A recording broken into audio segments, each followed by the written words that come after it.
അപ്പോൾ നമ്മുടെ ഇന്നത്തെ വീഡിയോ എന്ന് പറയുന്നത് ഒരു കുക്കിംഗ് വീഡിയോ ആണ് കേട്ടോ.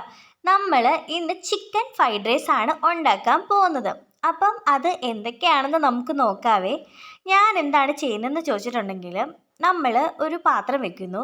ആ പാത്രത്തിലേക്ക് ഞാൻ ആദ്യം ഇട്ട് കൊടുക്കുന്നത് കുറച്ച് ബട്ടറാണ്. ബട്ടർ ആഡ് ചെയ്യുവാണെങ്കിൽ അടിപൊളി ഒരു രുചിയുള്ളതുകൊണ്ട് ഞാൻ ആദ്യം ബട്ടർ ആഡ് ചെയ്തിട്ട് കുറച്ച് എണ്ണയും കൂടെ ഒഴിച്ചു കൊടുക്കുക ചെയ്യുന്നത്. പിന്നെ ഇത് ചിക്കൻ ഫ്രൈഡ് റൈസ് ആയതുകൊണ്ട് തന്നെ കുറച്ച് എണ്ണ കൂടുതൽ ഒഴിക്കുന്നതായിരിക്കും നല്ലത്. അപ്പം ഞാനിവിടെ എന്താണ് ആഡ് ചെയ്തതെന്ന് ചോദിച്ചിട്ടുണ്ടെങ്കിൽ, കുറച്ച് എന്താണ് വെളുത്തുള്ളിയും ഇഞ്ചിയും കൂടിയാണ്. അത് കുറച്ചേ ഞാൻ എടുത്തിട്ടുള്ളൂ കേട്ടോ. ഇഞ്ചിയൊന്നും എനിക്ക് തോന്നുന്നില്ല, ചിലർ മാത്രമേ ഇഞ്ചി ഇടാറുള്ളൂ എന്ന് തോന്നുന്നേ. അപ്പം നമ്മൾ ഇഞ്ചിയെല്ലാം ഇട്ടു, വെളുത്തുള്ളിയൊക്കെ ഇട്ടു, നന്നായിട്ടൊന്ന് ഇളക്കി എല്ലാം സെറ്റായി വരുമ്പോഴേക്കും അടുത്ത് ഞാൻ ആഡ് ചെയ്യാൻ പോകുന്നത് കുറച്ച് ബീൻസാണ്. അപ്പം ബീൻസ് നിങ്ങൾക്ക് ഇഷ്ടമുള്ള രീതിയിൽ അത് കട്ട് ചെയ്ത് വെക്കാം കേട്ടോ. ഞാൻ സാധാരണ നീളത്തിലായിരുന്നു കട്ട് ചെയ്ത് വെച്ചിട്ടുണ്ടായിരുന്നത്. പക്ഷേ ഇപ്രാവശ്യം ഞാൻ എന്തായാലും ഇങ്ങനെ ഒന്ന് അരിഞ്ഞ് നോക്കാമെന്ന് വെച്ചിട്ട് ഇങ്ങനെയാണ് കേട്ടോ അരിഞ്ഞിരിക്കുന്നത്. അതിൻ്റെ കൂടെ തന്നെ ഞാൻ കുറച്ച് പച്ചമുളകും കൂടെ അരിഞ്ഞ് ഇച്ചിരി ഏറെ എടുത്തിട്ടുണ്ട് കേട്ടോ. അതോടെ ആഡ് ചെയ്തിട്ടുണ്ട്. അതോടെ ആഡ് ചെയ്തിട്ട് നമ്മൾ നന്നായിട്ട് മിക്സ് ചെയ്യുവാണ് കേട്ടോ ഇതേ. അപ്പം ചിലർക്ക് ഇത് കുറച്ച് എന്താ പറയുക, ഒരുപാട് മിക്സ് ചെയ്യുന്നതോ അല്ലെങ്കിൽ വഴന്ന് വരുന്നതൊന്നും ചിലർക്കൊന്നും ഇഷ്ടമില്ല കേട്ടോ. ഞങ്ങളെ സംബന്ധിച്ച് അല്ലെങ്കിൽ എന്നെ സംബന്ധിച്ച് എനിക്ക് നന്നായിട്ട് വഴന്ന് വരുന്നതാണ് ഏറ്റവും ഇഷ്ടം. ഈ പച്ചക്കറിയൊന്നും കഴിക്കുന്നതിനോട് എനിക്ക് വലിയ താല്പര്യമില്ലാത്തതുകൊണ്ട് ഞാൻ നന്നായിട്ട് അത് വഴട്ടിയെടുക്കുന്നുണ്ട് കേട്ടോ. പലർക്കും പല ഇഷ്ടങ്ങളായിരിക്കും അല്ലേ. പിന്നെ ഞാൻ അതിലേക്ക് ക്യാരറ്റ് ഇട്ട് കൊടുത്തിട്ട് സവോളയും കൂടി ഇട്ട് കൊടുക്കുന്നുണ്ട് കേട്ടോ. ക്യാരറ്റ് നന്നായിട്ടൊന്ന് വഴന്ന് വരുമ്പോഴത്തേനും വേണം സവോള ഇട്ട് കൊടുക്കാൻ വേണ്ടി. സവോള ഞാനങ്ങനെ ഒത്തിരി വഴട്ടാറില്ല. അതിനെന്ന് ചോദിച്ചു കഴിഞ്ഞിട്ടുണ്ടെങ്കിൽ, സവോളയുടെ ആ ഒരു ടേസ്റ്റൊക്കെ എനിക്ക് ഇഷ്ടമായതുകൊണ്ടും കടിക്കാനുള്ള ഇഷ്ടക്കൂടുതലുകൊണ്ടും സവോള ഞാൻ ഒരുപാട് അങ്ങോട്ട് വഴട്ടുന്നില്ല കേട്ടോ. ഇപ്പം തന്നെ നിങ്ങൾ കാണുന്നുണ്ടായിരിക്കും, നമ്മൾ ഒഴിച്ച ഓയിൽ പോലെയേ അല്ല. ഓയിലില്ലാത്ത ഒരു കണക്ക് നമുക്ക് തോന്നില്ലേ? അങ്ങനെയാണെന്നുണ്ടെങ്കിൽ കുറച്ചുകൂടെ ഓയിലോ അല്ലെങ്കിൽ കുറച്ചുകൂടെ ബട്ടറോ ആഡ് ചെയ്താൽ കുറച്ചുകൂടെ നല്ലതായിരിക്കും കേട്ടോ. ഒരുപാട് ബട്ടർ ആഡ് ചെയ്യാത്തായിരിക്കും എനിക്ക് നല്ലതെന്നാണ് എൻ്റെ ഒരു ഇത്. അപ്പം ഞാനിവിടെ കുറച്ചുകൂടെ ബട്ടർ ആഡ് ചെയ്യുന്നുണ്ട് കേട്ടോ. വേറെ ഒന്നും കൊണ്ടല്ല, എനിക്ക് ബട്ടർ കുറച്ച് കുറവുള്ള പോലെ തോന്നിയത് കൊണ്ട്, ഞാൻ പറഞ്ഞില്ലായിരുന്നോ ഓയിൽ കുറച്ച് കുറവുള്ള പോലെ എനിക്ക് തോന്നിയെന്ന്. അതുകൊണ്ട് ഞാൻ കുറച്ചും കൂടെ ആഡ് ചെയ്തിട്ട് നന്നായിട്ടൊന്ന് മിക്സ് ചെയ്ത് ഇതാ വഴട്ടി എടുത്തിട്ടുണ്ട്. നിങ്ങൾ കാണുന്നുണ്ടായിരിക്കുമല്ലോ അല്ലേ. അപ്പോൾ ഇതിലേക്ക് ഞാൻ ഇട്ട് കൊടുക്കുന്നത് ഇപ്പോൾ നമ്മുടെ ക്യാബേജാണ്. ക്യാബേജ് ഞാൻ നീളത്തിലാണ് അരിഞ്ഞിരിക്കുന്നത്. അത് ഞാൻ അങ്ങനെ ഇട്ട് കൊടുക്കുന്നുണ്ട്.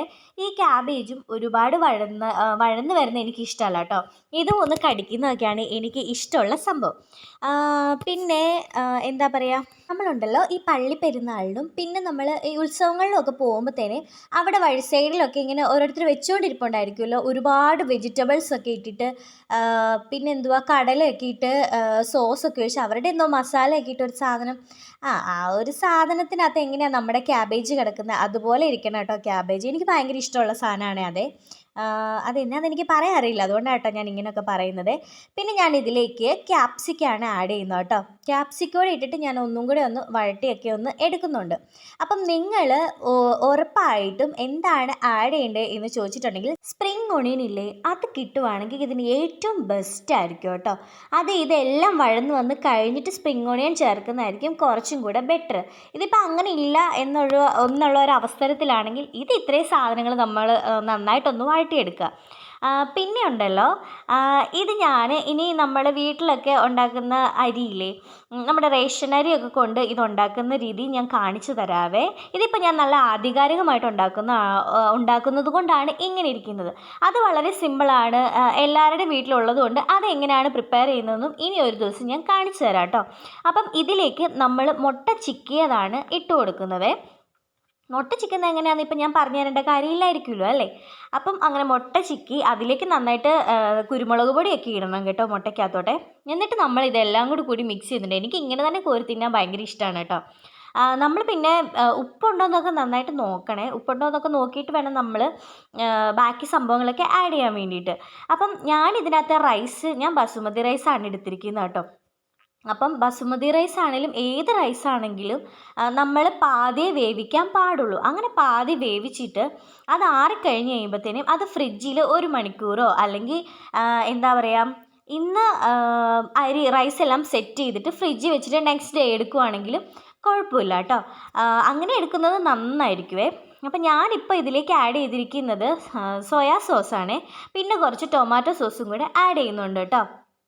പിന്നെ സോസിൻ്റെ എന്തെങ്കിലും കുറവ് നിങ്ങൾക്ക് ഫീൽ ചെയ്യുകയാണെന്നുണ്ടെങ്കിൽ അത് ഇനി ആയാലും ആഡ് ചെയ്താൽ മതി കേട്ടോ. അപ്പോൾ ഞാൻ ഇതെല്ലാം കൂടെ ഇട്ടിട്ട് നന്നായിട്ട് മിക്സ് ചെയ്യുന്നുണ്ടേ. അപ്പം ഞാൻ പറഞ്ഞില്ലായിരുന്നു റൈസ് ഫ്രിഡ്ജിൽ വെക്കുന്ന കാര്യം, അത് നിങ്ങൾ സ്കിപ്പ് ചെയ്യാതെ ഇരിക്കണം കേട്ടോ.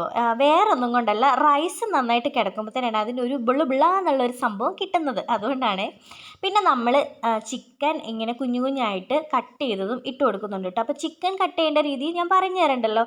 ചിക്കൻ നമ്മൾ ചിക്കൻ്റെ മസാലയൊക്കെ ചേർത്ത്, അല്ലെങ്കിൽ കുരുമുളക് പൊടിയും മല്ലിപ്പൊടി, സോറി, മല്ലിപ്പൊടി വേണ്ട കേട്ടോ, കുരുമുളക് പൊടി, പിന്നെ മുളക് പൊടി, മഞ്ഞൾപ്പൊടി, ഉപ്പ് എല്ലാം കൂടി ചേർത്ത് നന്നായിട്ട് ഒന്ന് പുരട്ടി വെച്ചിട്ട് ഇച്ചിരി നാരങ്ങാനീരോട് ഒഴിച്ചിട്ട് പുരട്ടി വെച്ചിട്ട് എടുത്ത് വറുത്തെടുക്കുന്നതാണ് കേട്ടോ ഇത്. എന്നിട്ട് നമ്മൾ അതെടുത്തിട്ട് വറുത്ത് വരുമല്ലോ, ആ സംഭവം എടുത്തിട്ട് കുഞ്ഞായിട്ട് കട്ട് ചെയ്തെടുക്കുന്ന ചിക്കൻ നമ്മളിതിലേക്ക് ഇട്ട് കൊടുക്കുകയാണ് ചെയ്യുന്നത് കേട്ടോ. ഇത് ഇങ്ങനെ തിന്നാനും അടിപൊളിയാണ്. എനിക്ക് ഇങ്ങനെ തിന്നാനൊക്കെ ഭയങ്കര ഇഷ്ടമാണ് കേട്ടോ. അപ്പം ഇതെല്ലാം കൂടി ഇങ്ങനെ ഒന്ന് ഒന്ന് സെറ്റാക്കി വരുമ്പോൾ തീ നമ്മൾ നല്ലതായിട്ട് കൂട്ടി വെക്കണം കേട്ടോ. തീ കൂട്ടി വെക്കുമ്പോഴത്തേനെയാണ് അതിനൊരു ടേസ്റ്റ് കിട്ടുന്നതും പെട്ടെന്ന്, അതായത് ആ വെജിറ്റബിൾസ് എല്ലാം കൂടി പെട്ടെന്ന് വഴന്നു പോകാതിരിക്കുന്നതും ഇരിക്കണമെങ്കിലും തീ കൂട്ടി വെക്കണം. അപ്പം നമ്മുടെ റൈസ് ഇടുന്നുണ്ടേ.